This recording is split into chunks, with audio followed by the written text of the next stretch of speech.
All right, welcome back. So in this video, we're going to organize our files locally on our computer. So if we go to wallpaper, you can see we have PSD files, which is Photoshop files, and then we have JPEGs, okay? So what I want to do is I want to divide these up by type. So if I click on type here, then it will filter out Photoshop files and the JPEGs down here.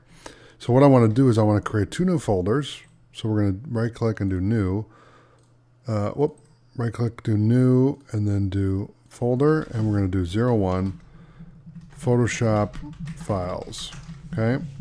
Then I'm going to select wallpaper 01 and hold shift down to 30. Control C, Control X to copy and cut. And then we're going to paste it in Photoshop files. Okay. And then we're going to make another folder and call this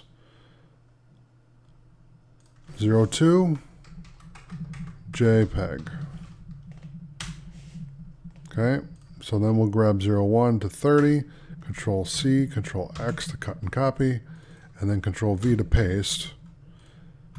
And now when I go in here, we have JPEG and we have Photoshop files. Now the other way you could organize this and name it is instead of doing Photoshop, you could just do PSD. Okay. So if you know what a PSD is, you do. It's a Photoshop file, or Photoshop document, technically. Now when you go into your wallpaper, if you need the JPEG, you got it right here. And we can do view and make it larger. So we can look through each one of the wallpapers that we made and say, which one do I want to pick? You know? And you can pick that one, this one, that one I think I have on there now. We could grab one of these. Grab one with a smaller logo, whatever you want to do. Now you can, when you take this to the project manager, they can look at it and say, wow, okay, I got 30 options, okay? And maybe you don't need to create 30 backgrounds or wallpapers, but with this example, it's better to have 30 files because then you really understand how to organize this and make it simple to find. Because if you go to your, let's say that this was your graphics folder in the wallpaper. So like, let's do this. I'll close this out for a second. We'll make a new folder. We'll call it graphics. Okay. And then what we'll do is we'll add a 01 to wallpaper. Okay. And if I Control C, Control X, and bring that into graphics. Okay. Now let's change this to wallpapers. Okay. And if I open that up, okay, I got the source, which is the PSD, and then the JPEG. Okay, so again, we can see here, we have all the examples here because it shows it as a thumbnail so you can see it. So you don't even have to open up the PSD file, which is beautiful. You know, you can just do it right here. And if, let's say that they want to be able to edit, okay, well then you got it right here.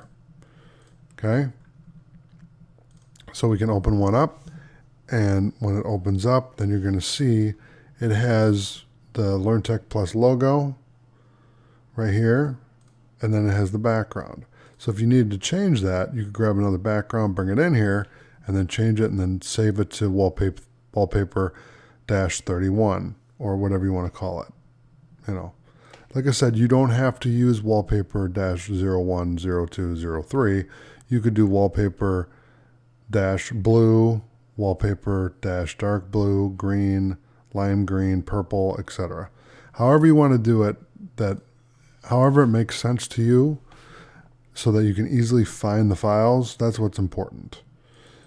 And what I recommend doing with the PSD files is putting in details. That way you can see the name of it, the type, which we know what it is, and it works really well. Okay? And then you have JPEG here, which is in thumbnail mode or icon mode so that you can see what each one is. You know, and then you know which one to edit for the PSD. Okay, so that's how you organize your files locally on your computer. In the next video, which we're going to go to now, we're going to learn how to organize these files on the cloud. So, thanks for watching. I'll see you in the next video.